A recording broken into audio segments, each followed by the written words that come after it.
Over the last 10 years, we've worked with more than 500 brands, which is crazy is actually that over 200 of them have been in the last 2 years, which is pretty amazing. But since our expertise area is Facebook ads for new customer acquisition, what we've kind of noticed is that there are usually these very clear distinctions between the accounts that really kind of struggle to get off the ground if they do, and the ones that just come in and just absolutely like hockey stick their growth. And the interesting thing between both of them is it's not that they both have a lack of passion or that they have a lack of great products. Most of the clients that we all work with have great degrees of passion and have great quality products, but there's usually one of 4 dials that is just not turned to the right setting from their ads and kind of going down to their website. And so what I want to do in this episode is I'm going to share some of those trends that we see, and then I'm going to explain how we de-bottleneck these areas of ads so that you can actually experience this level of scale that you want. Now, I believe the largest reason ads suck and they don't scale is the customer experience sucks. Like, this is base level 1, and it's easy to overlook because like we're kind of past that, right? We've figured out, hey, these are our products, this is our store, this is our website, but the foundation of great marketing is great product and buying experience. Because if your product isn't great, you can't win in the long run no matter how hard you try or how hard you push the marketing gas pedal. And if the buying experience that they're going through isn't that great, from clicking on the ad to the landing page to what the product actually is to checking out, you're gonna struggle to get your ads to actually scale. Now, it doesn't necessarily mean we have to have this beautiful web design, because we have clients with ugly websites, in my subjective opinion, that actually do very well. But what they're buying needs to be clear. The messaging needs to speak to the customer in the way that they want to be spoken to. And because we often value certain things about our products. Like we value certain things and we think a certain way for certain reasons. And so a lot of times we force those values and we flaunt our features on our ads and our pages, but more people are often moved by pain than pleasure in features.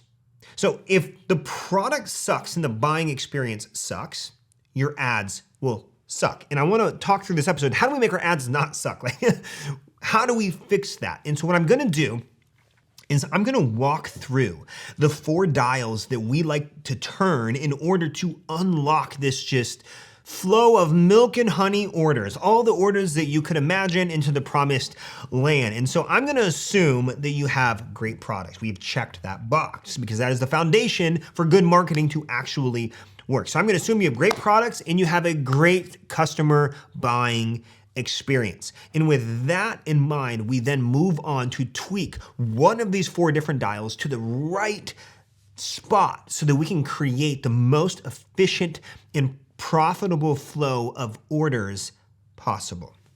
The first dial that we're gonna tweak is what we call the offer dial.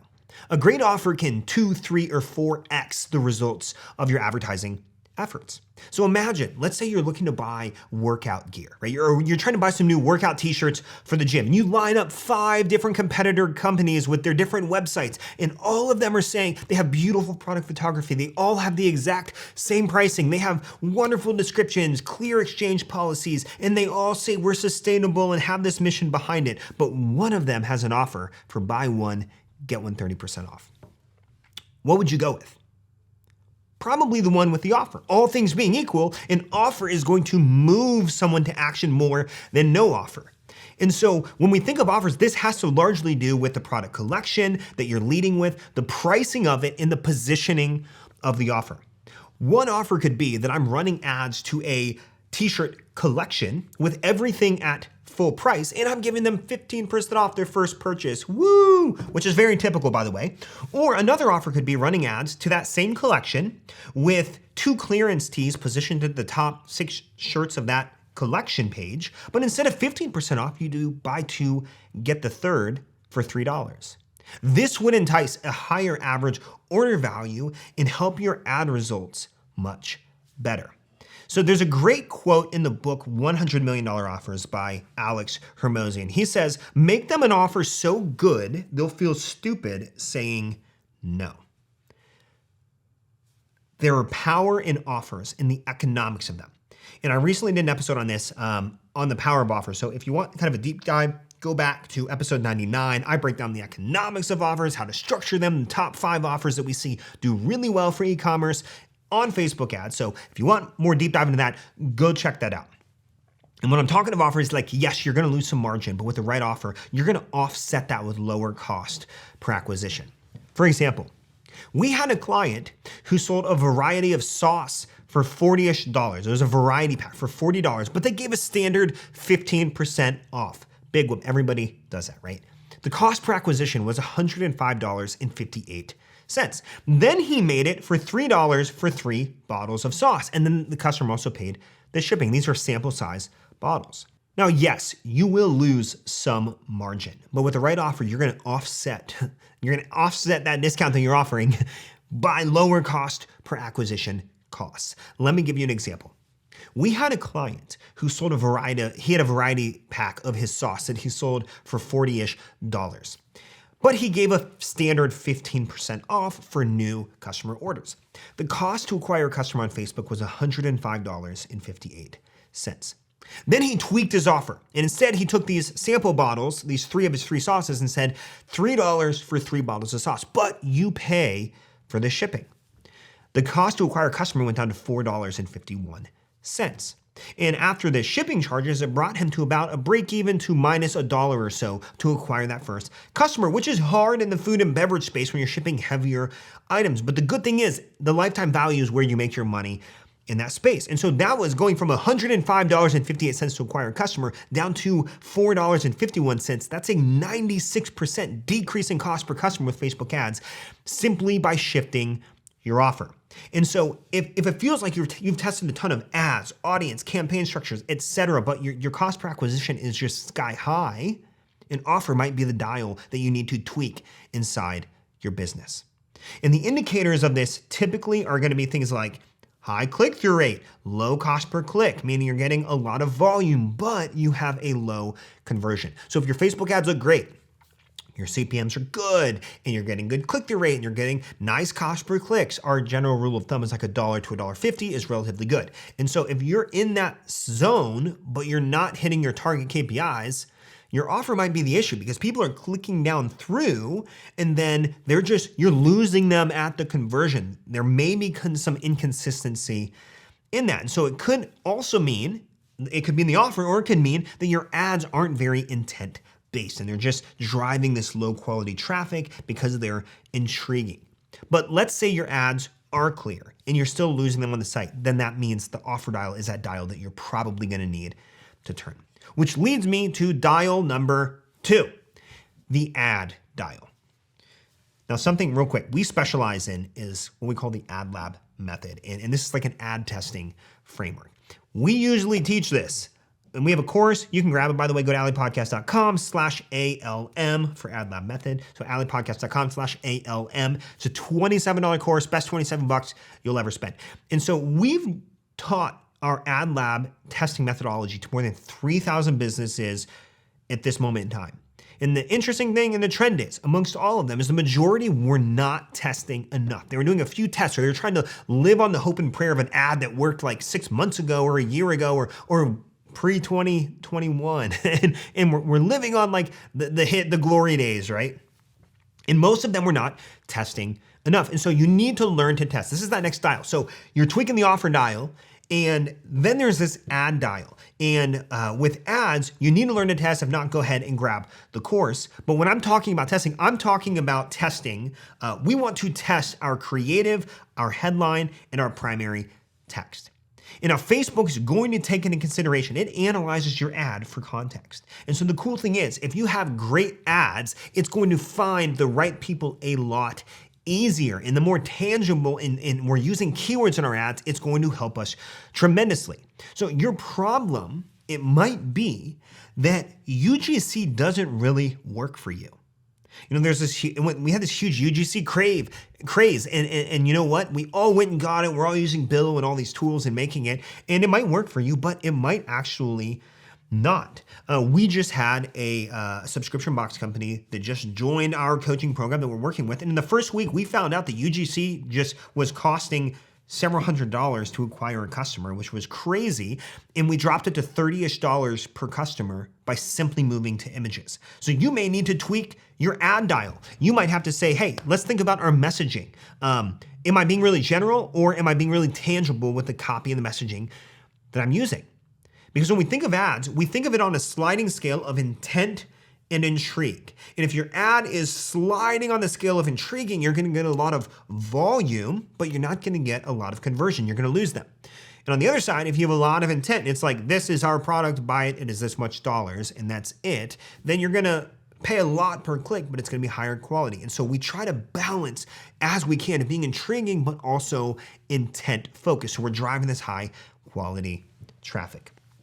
And so when you get, this is the dial that we're going to turn in our business when we get stuck on, we call it stuck on the dashboard. So what that means is on the dashboard of your Facebook ads account, if you have like high CPMs, low click-through rate, high cost per click, low add to cart rate, low conversion rate, meaning you have a high bounce rate, it usually means your ads have some space to go. Because you can have the best offer on the planet, you could have a wonderful website, but if your cost per click is $5 and your AOV is 50, you're not going to be able to make it. Your break-even ROAS and your cost per purchase is going to be just substantially higher than you need it to make ads truly profitable. So if you get stuck on the dashboard, meaning your ads man and your ads are not producing quality clicks at a rate that you'll be able to sustain, then ads might be the dial you need to change. You need to tweak inside your business.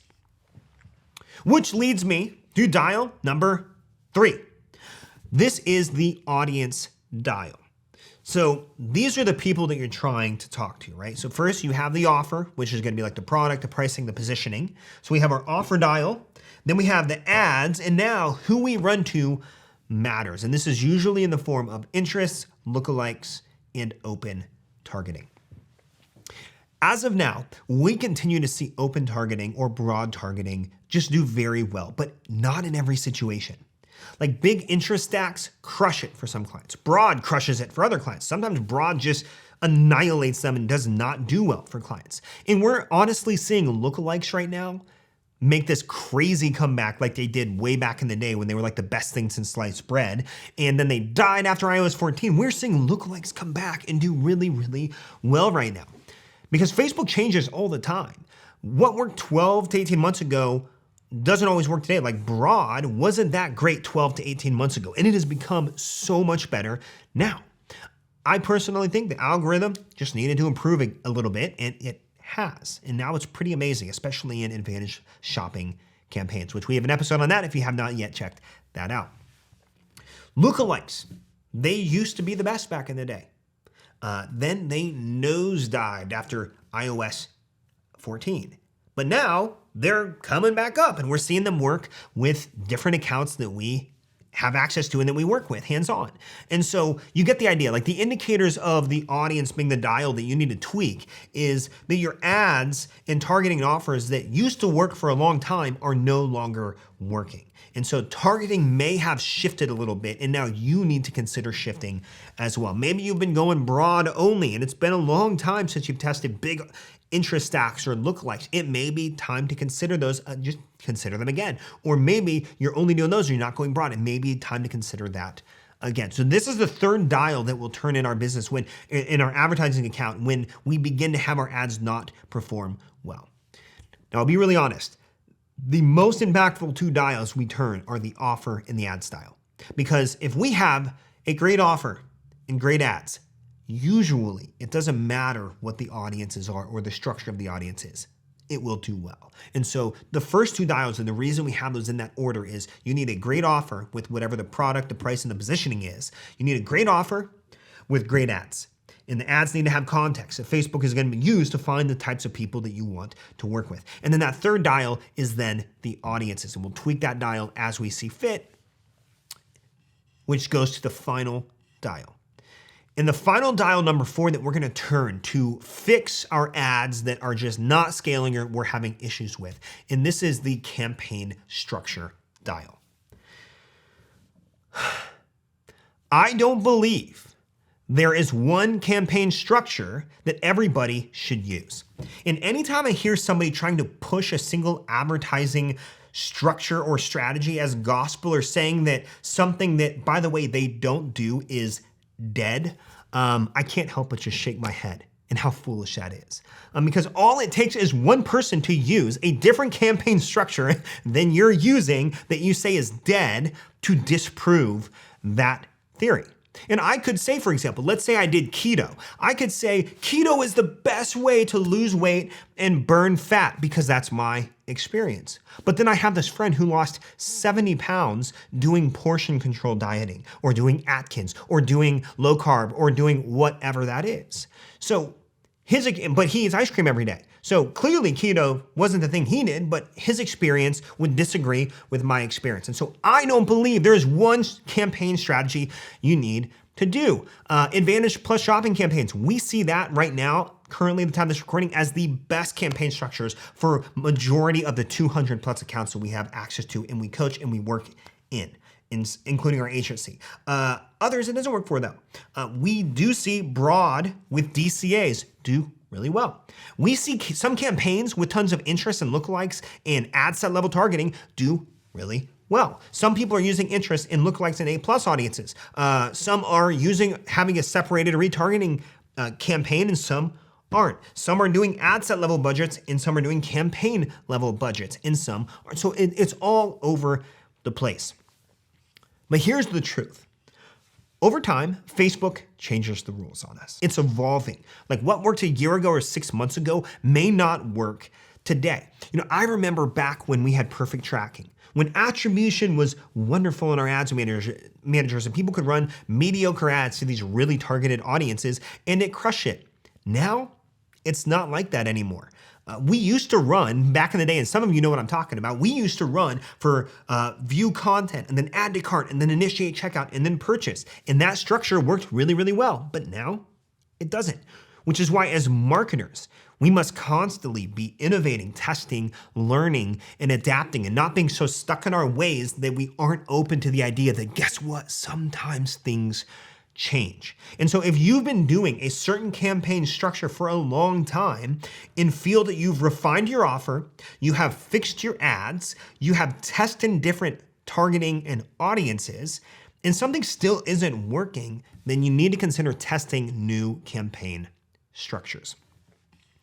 So in closing, I just want to share, great marketing, first of all, is built on great products. If you have a bad product, you're not going to get repeat business. You're not going to get the reviews, and the reviews are going to then make your conversion rate go up. And so if you're struggling, if you don't have a really great product, and by the way, sometimes we have to be very vulnerable about it, and our products just need to improve a little bit.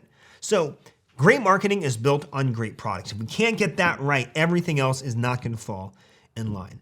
And then as we begin running our ads, there are 4 dials that we are always stepping back every single week and we are looking at. We are looking at to say, the first dial is the offer dial. What is the product I'm leading with? What is the price of that product and the offer tied to it? And what is the positioning of the offer that's tied to it? The second dial we're going to turn is the ads dial. This is the primary text, the creative, and the headline. Is the messaging clear, and am I speaking to my ideal customer in the way they want to be spoken to, and telling a congruent story from ad to landing page to know that I'm driving high quality traffic? The third dial we're going to tweak is the audience dial. Maybe you've been testing a lot of different things in the past and then things stopped working. This is the dial worth testing. Lookalikes, we see them coming back. Broad is actually getting a lot better than it was a year ago. And so start testing different audiences. And then the final dial that we're going to turn is the campaign structure dial. If we feel confidently that we have done everything else, we've tweaked the offer, we have tweaked the ads, and the audience is good, then we need to consider maybe the structure of the way we're putting everything together inside our account can be tested differently, because we just seen so many accounts respond to so many things in different ways. So what worked a month ago may not work the same today. We need to adapt, we need to test, we need to learn without assumption that there is only one way. This episode was produced by Dylan Counts behind the scenes. If you want to learn our ad lab method, this is how we test Facebook ads using rapid experimentation. We just released the most updated in-studio course version of it. It's $27. It's unbelievable. Go look at the reviews. Over 3,000 businesses have gone through it. We get emails every day from people doing it. I just had a crazy testimonial from a really big brand yesterday on a live stream that was doing it. And it's $27. Go to alleypodcast.com/ALM. Ad lab method. So alleypodcast.com/ALM. Check that out, and we'll see you in the next episode.